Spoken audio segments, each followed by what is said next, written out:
name's Simon Ford. I'm Head of Community Safety at Southend Borough Council, unitary authority on the east coast of Essex, about 30-40 minutes outside of London. And I'm also the Programme Director for the Violence and Vulnerability Unit, which is a national team of gang and county line experts working for the Home Office. And we're there to support localities that are challenged by gangs, criminal exploitation, and county lines. Presentation this morning, I've got about 20 minutes. This is a very complex, difficult agenda to cover in 20 minutes, so I'll go through the slides quite promptly. It's basically in three parts. I'll give you a little bit of an outlay of the national picture at the moment of gangs and county lines. I'll then talk about Southend's response to it. We are an area, unfortunately, that has significant history, being so close to London with county lines, and then I'll conclude with a little bit around the national team, what we do, and how perhaps we can help you. So, county lines, significant increase, unfortunately, year on year across the UK in this activity. Criminal groups coming out of their metropolitan sites, places like London, Liverpool, the Midlands, and establishing drug bases, we call them trap houses, in towns and cities outside of their home patch, hence the name county lines. You'll never hear a gang member say county lines, they don't refer it to that. That's what the professionals have named it, county lines, because of the nature of it coming out into the counties. They often refer to it, the gangs themselves, as OT, out there, or going country, but never county lines. They will use violence, often extreme violence, to establish their base and then control their line.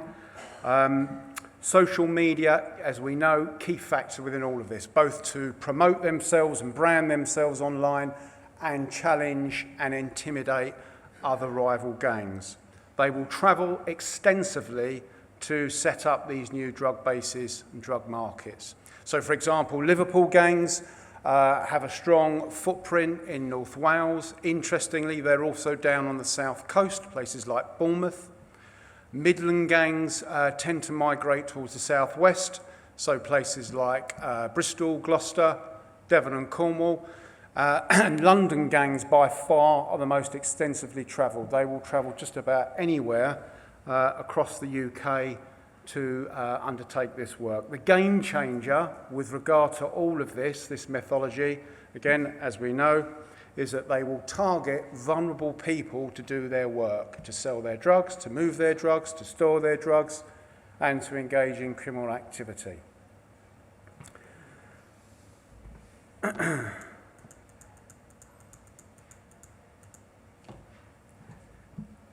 Why they are here, it's basic economics. There is, unfortunately, a significant increase for the demand of Class A drugs in the UK at the moment, and they simply supply that demand. It is incredibly lucrative. One line can earn anywhere between £3,000 and £5,000 per day. So when you look at somewhere like Southend, we can have at any one time up to 25 lines coming in from London into Southend. So you can see the type of cash that is generated by this activity. A big problem for all of us, those of us sitting in the room and across the UK, is that we don't have a grip on the size of our drugs demand within our locality. We don't know the size of that customer market. Yes, we've got data on those that have been arrested for drugs, possession, supply. Yes, we've got data on those in drug treatment services, but there's a whole chunk of customer demand which we call recreational use, the Friday night users who don't have a drugs problem. The middle class couple on a Friday night that come back from the cinema and do a couple of lines of cocaine, and they do that once a week, they are all part of the churn for the county line network. They don't differentiate to who they serve up to, whether it's the zombie-like, stereotypical street user that we all see in our town centres, or the middle-class couple on a Friday night that just do a couple of lines every couple of weeks. They are simply chasing the money. What we do know is that it's increasing, as I said. The NCA, National Crime Association, estimated this beginning of this year that there were up to 2,000 active county lines operating across the UK. In the work I do nationally, I would say you could probably double that, because the 2,000 are the ones they know about, and there's a hell of a lot more that they don't know about and not on their radar. Significant increase in Class A use amongst young people. So I saw a recent statistic this year that said 1 in 5 young people up to the age of 16 had tried Class A drugs. That's 20% of the 0 to 16 population. We know that price wars go on between the gangs in terms of marketing their wares. They do this by text messaging, so they'll have a customer base which they text out to. They'll offer up 2-for-1 offers, buy one, get one free. We've even seen this year prize raffle draws being advertised via text message to their customer base. New drugs coming on the radar: Xanax, fentanyl, opioids are over here now. Fentanyl in particular causing an absolute mess across the pond in the US. Up to 500,000 deaths associated with fentanyl. It's a painkiller. Over here, we're seeing an increased use of it. What the gangs are doing with fentanyl is mixing it with heroin. When you mix fentanyl with heroin, it's 100 times more addictive than pure heroin. And what they're doing, and we're seeing an increase in deaths in the UK associated with fentanyl. I think we're up to about 65 now, the last time I looked. And they're mixing that with heroin, and where they've gone into a site, where they've cuckooed a place, taken over property of a vulnerable person, they're testing out their concoctions on those vulnerable people. They're using them as guinea pigs. And that's where we're seeing the increase in deaths associated with fentanyl. Xanax is an anxiety reliever. This year we've seen a lot of that being ordered online by young people to relieve stress before things like exams. All this activity has been taking place against a backdrop of shrinking services across the UK since about 2010. So where we have seen those shrinking services deplete over that time, in that vacuum, the gangs have stepped in. And to a lot of young people, the only protective service that's currently out there for them is the gang network, is the local county line. And it's been a bit like poison across the UK. It's spread so fast. For a lot of us, it's taken us by surprise. It wasn't on our radar. It came in undetected. And before we knew it, it took hold. And it's caught many of us out. And it's continuing to increase.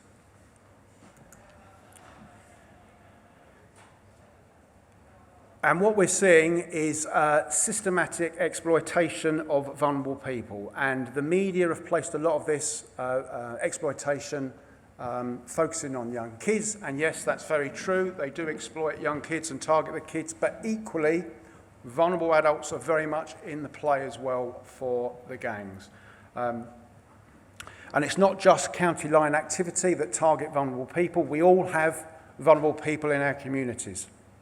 And the gangs will target those vulnerabilities, similar as the sexual exploitation networks will do, as well as the slave neighbour gangs as well. It's the same group of people that they're targeting. They use the same methods of grouping. You can even add another red circle to that and put extremists in there, because again, it's the same type of methodology that they use to groom and exploit the vulnerable people. Significant targeting in the last 2 years that we've seen an increase of is the 18 to 25 group. So those that previously were in care, had some form of outreach support, counselling, had engagement with youth offending services. When they get to the age of 18, that falls away. Many of those young people have got no prospects of employment, they've had no training, most of them have been excluded from school, and they sit on the precipice of a cliff. And when they fall off that cliff, the only service that's effectively there to catch them, the net, the safety net, so to speak, is the local gang, local county line network.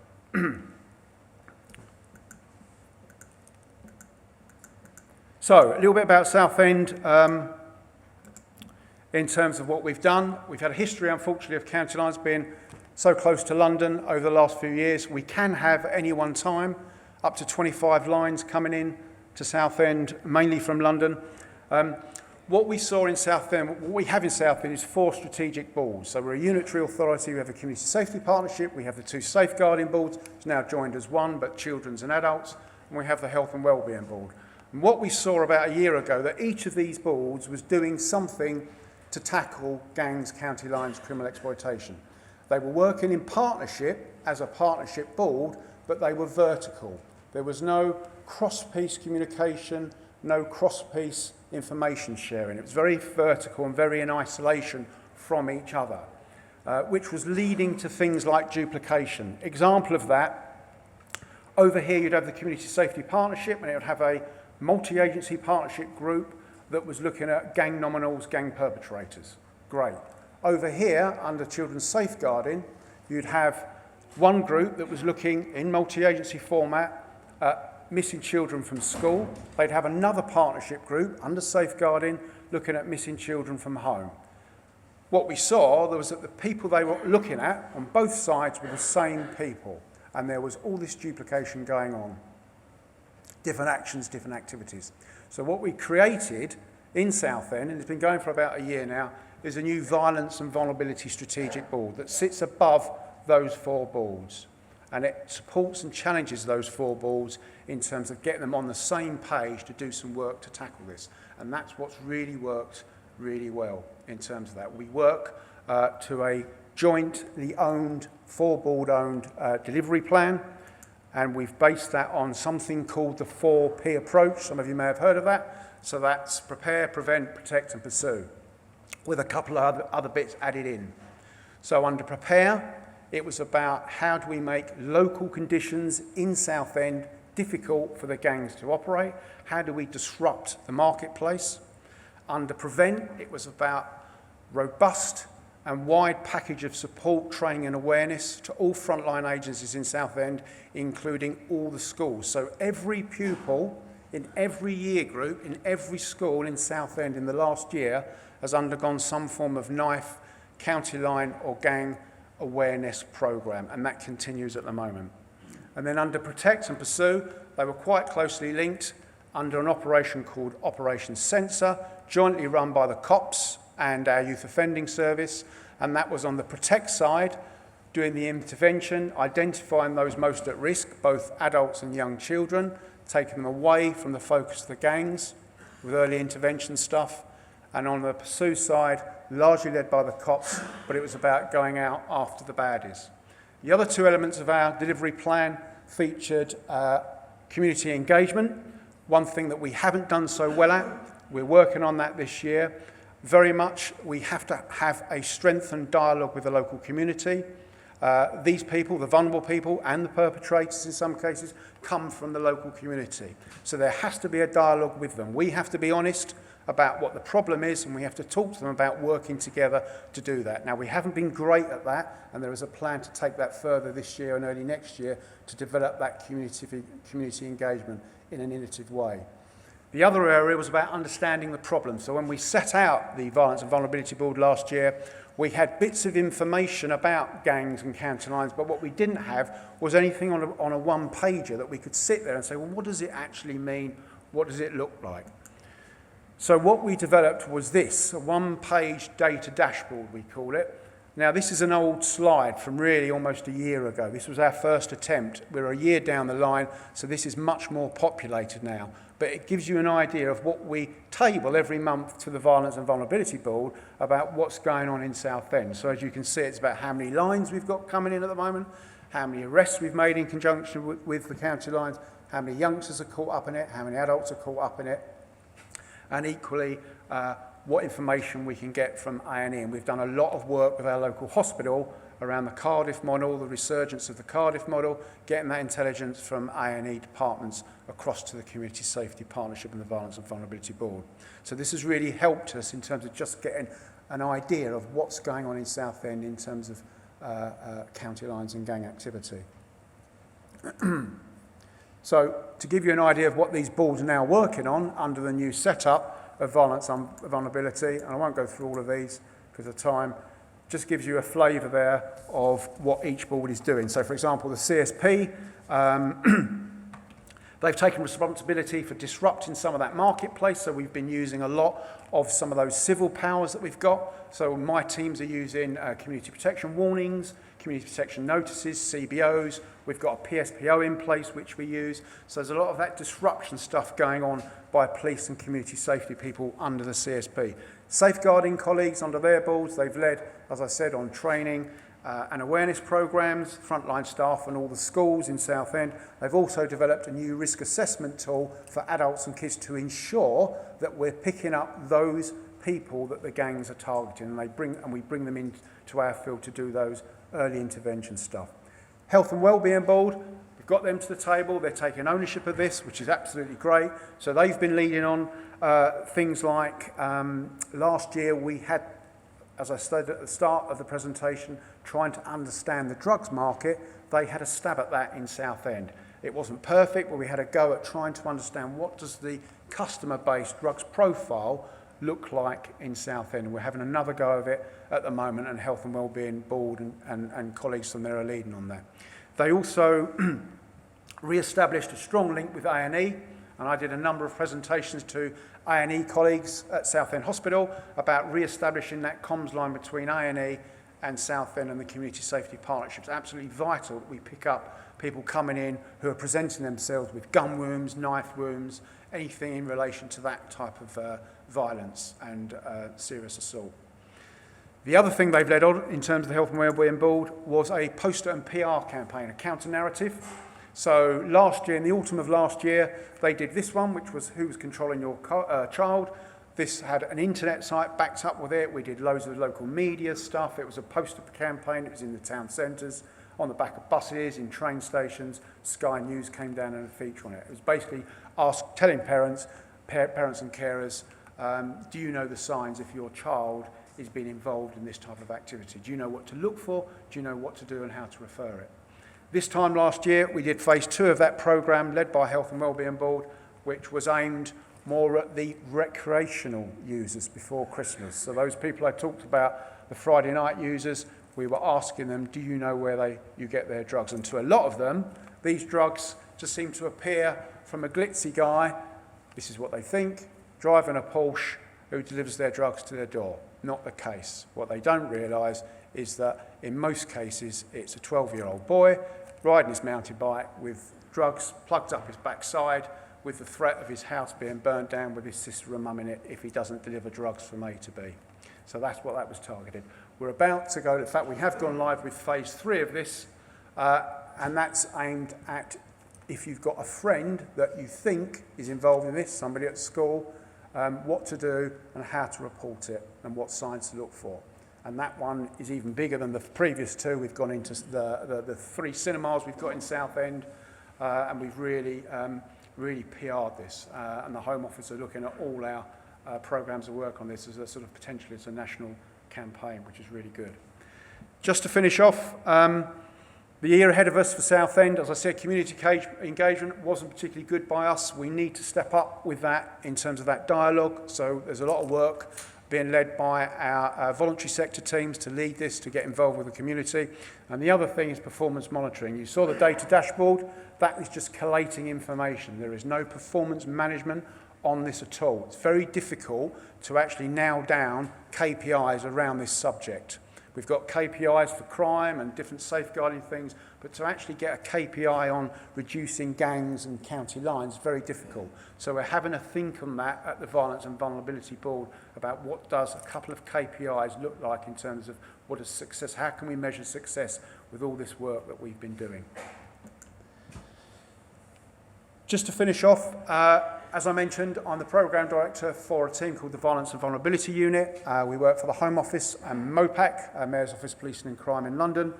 So we're a national team of gang and county line experts. We support areas that are challenged by this activity. We've done a whole load of work in the 4 or 5 years that we've been in existence. We offer a range of support packages to the localities in England and Wales, which are match funded by the Home Office. We come with money. In particular for counties, we undertake something called a strategic framework review. So we come in and we look at your whole region, your whole county area, we look at the governance, we look at the challenges you have, and we try and get you as a county on the same page in terms of developing county-wide response to that issue. For example, in Essex, we've got 15 local authorities. In every one of those local authority areas, they have got county lines and gang activity taking place. So we've done work in Essex, and we've been working with the local PCC and the county council there about developing a county-wide strategic review of that in order to develop a county-wide response. And we've done probably over 10 counties and PCC regions in the last few years. And that's a really great piece of work for a county. We do something a bit lower than that called a locality review, which is aimed at just the local authorities or the towns. So in areas such as Grimsby or Hull, a specific area where we'll come in and we'll interview up to 60 frontline practitioners, and we'll get a real picture of what's going on in that area, do a report with a series of recommendations and help you develop your response to those challenges. So there's a whole range of different offers that we do, including training, workshop days, operational days. So I'll conclude there. If you want any information about support that we can offer you, as I said, it comes with Home Office money, which is unusual these days, but we've got a budget, so we can come in, we can match fund you in terms of some of these offers. If you want to talk about what we've done in Southend, happy to do that also. I'm here till about the break or the lunch, whenever that kicks off at 11:30, so I can catch you then. But I'll close there. Thank you very much.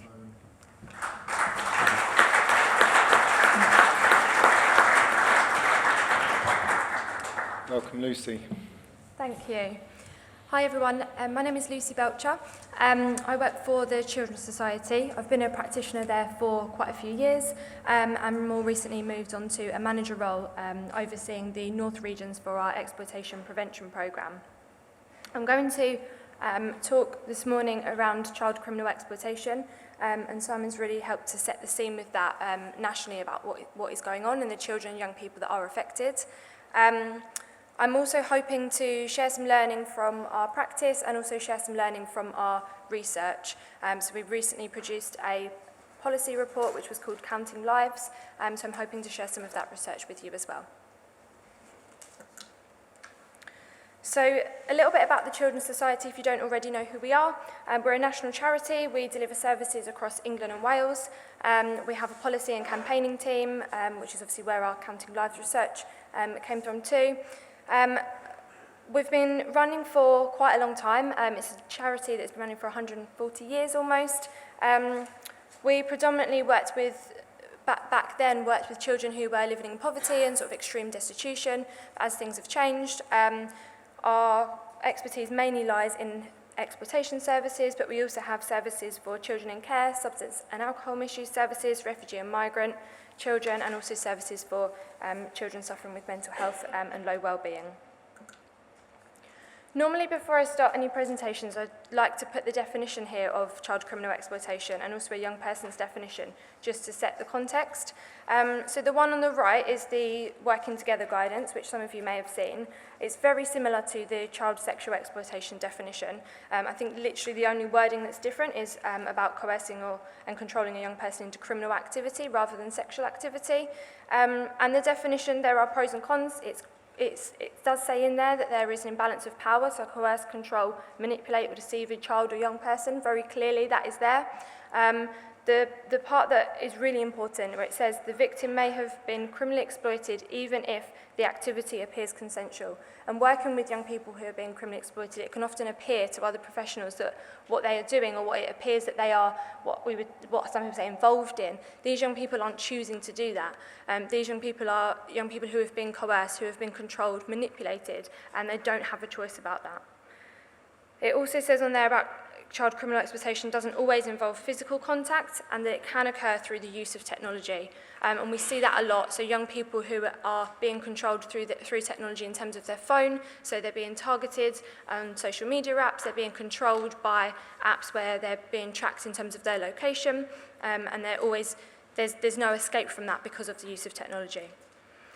The young person's definition, though, is really, really important. So obviously, the Working Together guidance is useful, but it is very long, and young people don't always talk about exploitation using that terminology. So young people talk about when someone you trusted makes you commit crimes for their benefit. So in 11 words, that really sums up for a young person what's happening to them.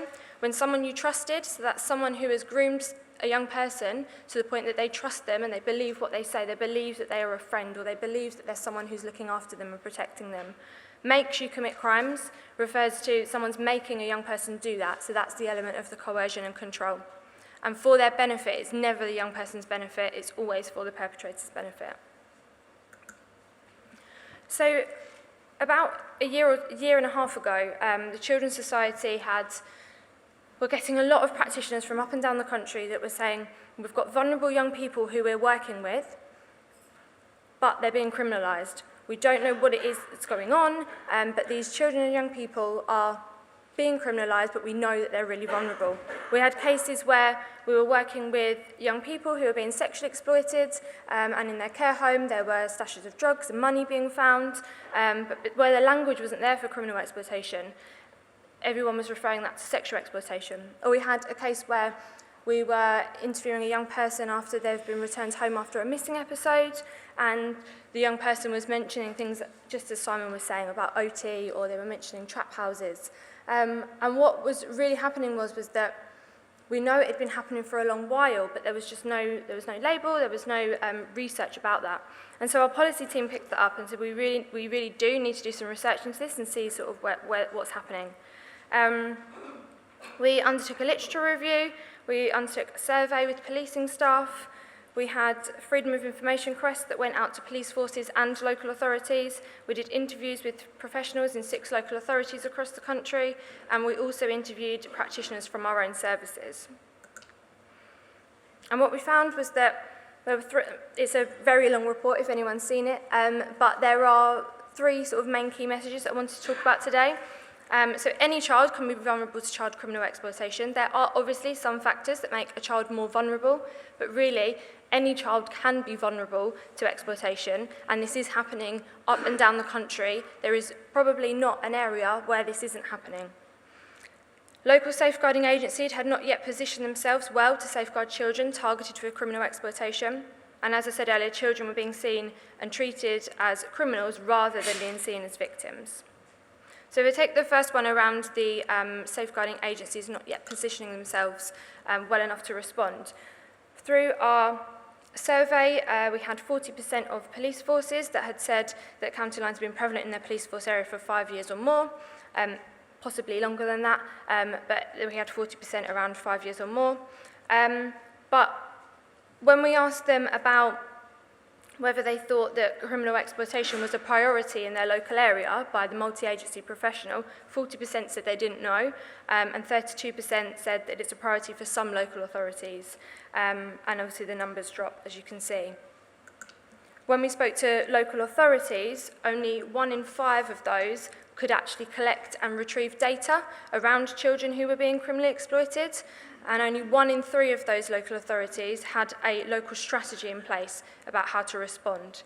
So what we were seeing through the research was that, as it actually explains a bit more about what Simon was saying as well, that the data and the recording part, we don't know who these vulnerable young people are, and we know that there are a lot out there, but we haven't got the mechanisms yet across the country about how we can actually start to record that and identify these young people so that we can respond to them. There is some really, really great practice across the country, and things have been moving on.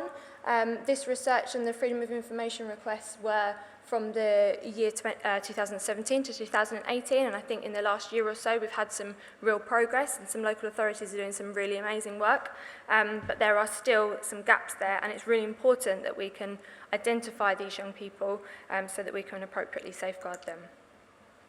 The other key message was about any child becoming a victim of exploitation. So often we look at the child's own vulnerability. We look at have they been excluded from school? Are they missing from home or care or school? Have they got a learning disability? These are vulnerabilities of a child, but it's not that in silo that makes a young person, which means that they are going to be exploited. There's also vulnerability created by society, such as poverty, such as cuts in services, proximity or access to a perpetrator. If there aren't any perpetrators, then a child won't be being exploited. And also the presence or the lack of protective factors in a child's life. So if they haven't got, if they're isolated, if they haven't got a protective person in their life, someone that they trust, someone that they have a relationship with and that they can talk to, that's also going to increase the vulnerability. But it's really important here about any child can be a victim, and that's not just boys being a victim of criminal exploitation and girls being a victim of sexual exploitation. It happens to both genders, and it can happen across different ages. In our report, there was also services and professionals that were talking to us about that age getting younger, and it's affecting primary school children, and it is. We know from the front line that that is happening. It's not just that age that the statistics might say of around age sort of 15, 16, 17. Yes, that might be the age that young people are being identified and they are being arrested, which is the data that we go on to indicate sort of criminal exploitation, but it is happening younger, and we do need to identify them.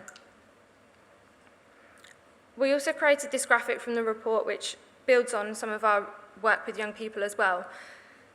And the top three boxes, target, test and trap, was about the sort of journey of a child when they are being exploited. They're targeted by the perpetrators through grooming, through manipulation, gaining that young person's trust.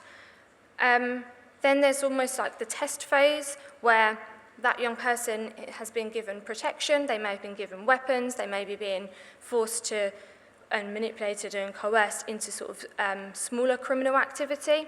To just sort of test them, test their compliance, test how dependent they are on the perpetrator. And the trap stage. And unfortunately, the trap stage is where we often come across these young people, whether that's in A&E, whether that's in custody, whether this is young people who have been missing for long periods of time. And what we really need to do is flip that on the side, and we really need to identify these children a lot younger. We need to prevent what's happening, we need to disrupt when it is happening, but we also need to support those young people who are in that trap stage and support them to progress, support them in terms of life opportunities. We need to give them hope, and we need to give them people that they can talk to in that trust and relationship. So we do need to flip that around. And I think when we're talking about exploitation, it cuts into so many different elements, and there are so many different partners that need to support with that. Also, through our services, there are a variety of sort of key trends that are coming up through different practitioners across the country that we work with. At the top there, it talks about ACEs and kind of all the different vulnerabilities that we may identify within young people, but what we really understand is that it comes down to an unmet need, and these young people, their needs aren't being met. And as Simon said earlier, that sort of graphic with gangs in the middle, when you've got vulnerable young people and vulnerable adults, you can really see that happening in terms of these young people's needs aren't being met for lots of different reasons. And actually what's happening is that the perpetrators are filling that gap, unfortunately. County lines is one form of criminal exploitation. We see lots of different forms of exploitation with young people. County lines is one model, but children are being made and coerced and controlled to commit any type of crime. So it's not just about moving drugs and money, but it's also around burglary, it's around theft, it's around car theft, we're seeing a lot in certain areas, being made to do certain forms of violence because they've been coerced and controlled into that. Young people, you can read them, and I'm not going to go through them sort of into too much detail, but something that we are seeing through a lot of our services and that who do contact us is parents, and parents haven't got the support. Parents often feel blamed within child protection procedures, often feel that they're not a partner, and we really need to do more to support them with that. Parents know their children and they know what's going on, and they can also pick up on signs and indicators of exploitation. And often parents don't always know what is going on. It's something that they may not have experienced before. They don't necessarily know what those signs and indicators are, so we really do need to work with them as well and to ensure that they are a partner with us. The other thing that's concerning and at different parts of when a young person is being exploited is around drug debt and debt bondage. So if a young person is arrested and the drugs that they have on them or the money is obviously seized, then the young person owes that to someone. And for a young person who's then being released from custody, say, they are going back into that community.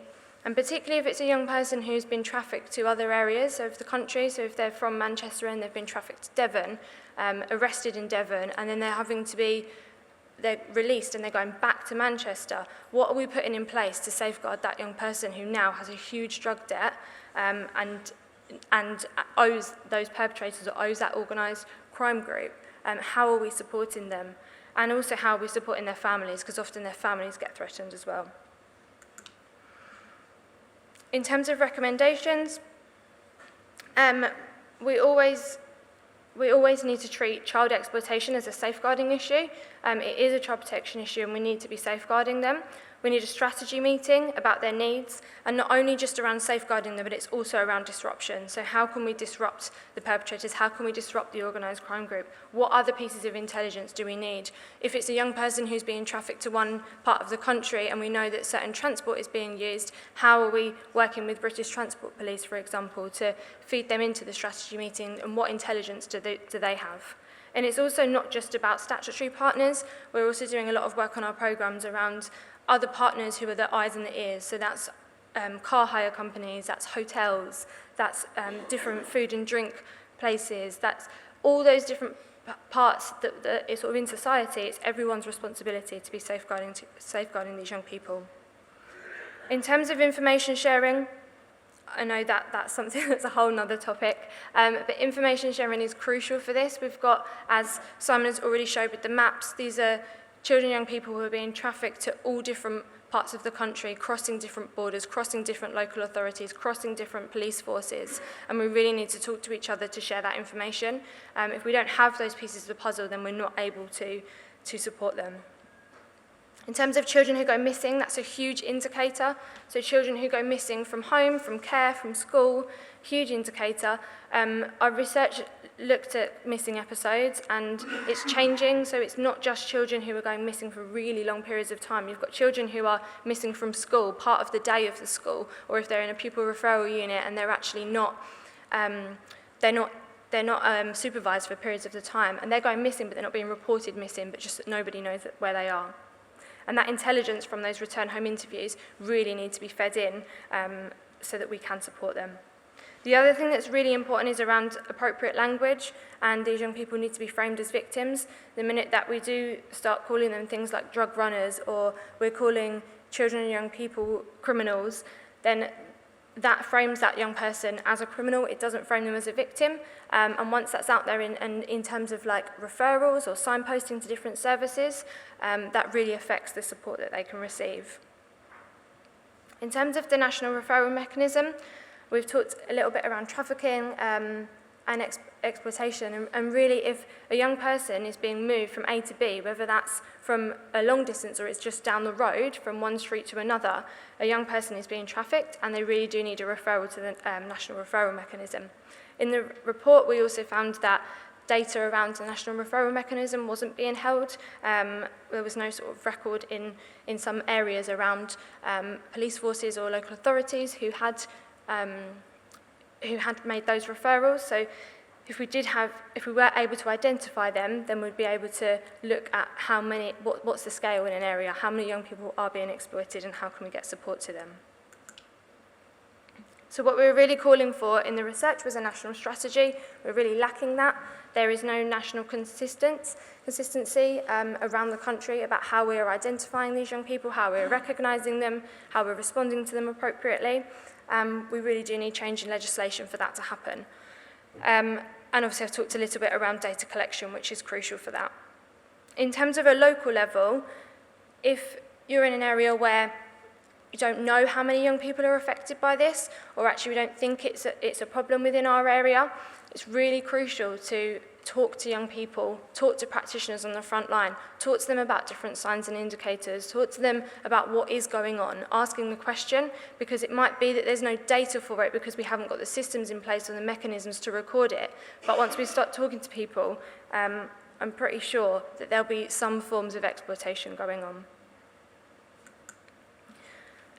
Just a little bit about the 3 national programmes that the Children's Society have got running at the moment and where we might be able to support you.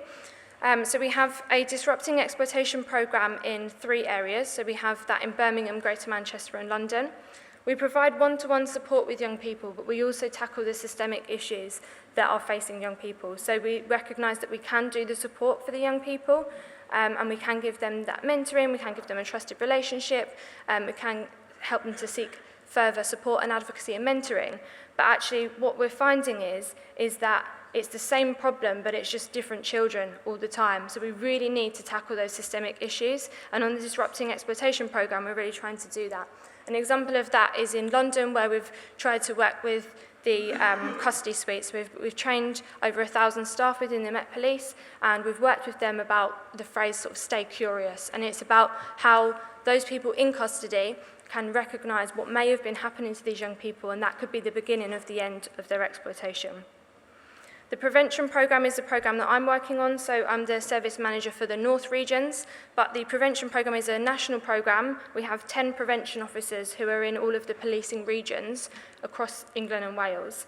And we don't do any direct work with any young people, but what we do is we deliver lots of awareness raising and training to statutory services, voluntary services, and some of those contextual partners that I spoke about earlier. So whether that's housing organisations, whether that's hotels, whether that's licensing, all those other eyes and ears that can get out there. And we also do provide resources, and we can provide sort of advice and guidance around that.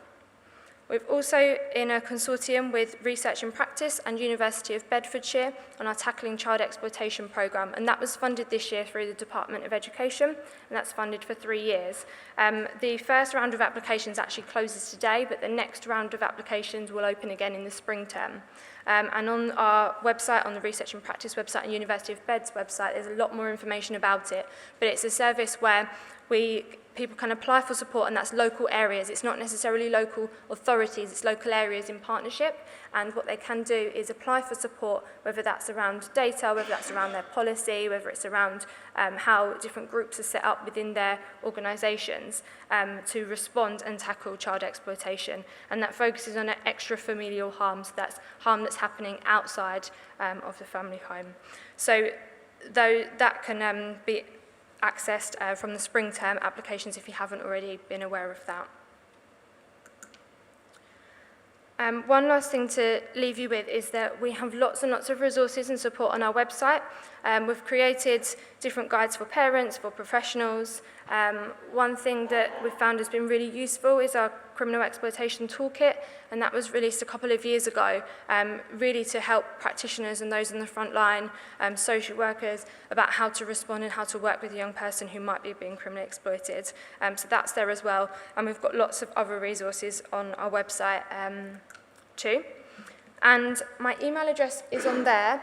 I'm staying around as well, so I'll be here up until the break. For any questions, I know we're going to have some questions now, but if anyone does want to come and speak to me individually, I'm more than happy to have a conversation as well and see where we can support you. So thank you for your time this morning.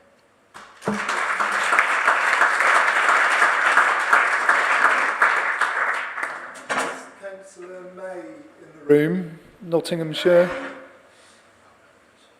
to ask a question. So if we could have the microphone over to Councillor May.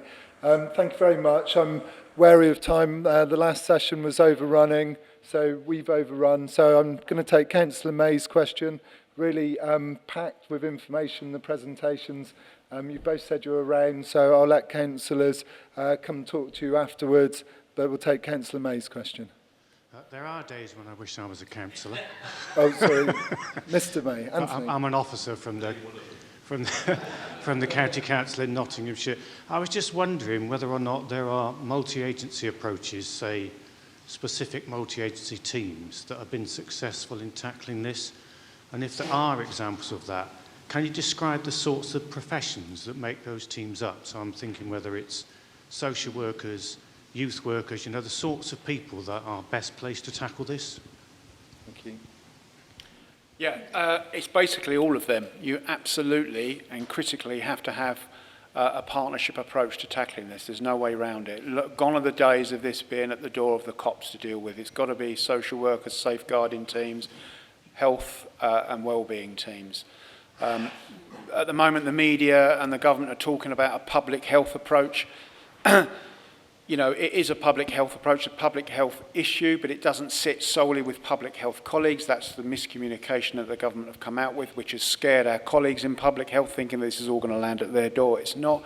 It's just a term or a phrase that this is a public health concern, and it is. The way to approach it and tackle it has to be critically partnership. If you haven't got partnership in place to deal with this, you're on a losing run from the start. So that's where my national team go into these places across the UK to pull that governance together in order to deal with this. And you have to get the governance right first before you start doing your activity. Yeah, and I would also add to that that you really do need buy-in from leaders for that to be successful as well. And also about different panels and different groups that run in different areas. As Simon alluded to earlier, you often have a missing panel or a child sexual exploitation panel, a gangs panel. It all needs to be brought together. Some areas are making that child exploitation, so that includes all of those, criminal exploitation, sexual exploitation, and missing under one group, because then you're avoiding duplication, and also there's young people who are being missed. In some areas, they're choosing not to do that, but then they do have some a sort of board who oversees that at the top that they all feed into. And it's just crucial that, because it crosses over into all of these different areas, it's crucial that you've got all those partners around the table, but also that people are communicating, and that's internally as well as externally. Because I think we're in danger of siloing too much, and actually what we're talking about is vulnerable children, vulnerable adults, and it all needs to be brought together. Thank you. And I'm going to squeeze in a quick one. Yeah, Trevor Webb, East Sussex, Central St Leonard's. The Warrior Square area where I represent, we've got county lines coming down. We've had lots of discussion. Most of us are county councillors, members in our community. What can we do? Because we can bring things up in our health and safety board, which we did. We've got good examples in East Sussex in scrutiny. But as councillors, what can we do in our communities? And what do you recommend to people in rural areas who their expertise, my particular expertise has been in mental health and learning disabilities. But people who don't know anything about this, what would you recommend? So I'd just like to highlight at this point the work that Safer Devon Partnership have done, and their online Preventing Exploitation Toolkit. So preventingexploitationtoolkit.org.uk, which is for people to use. If they think that someone is in this situation, it goes through that. But any comments from yourselves?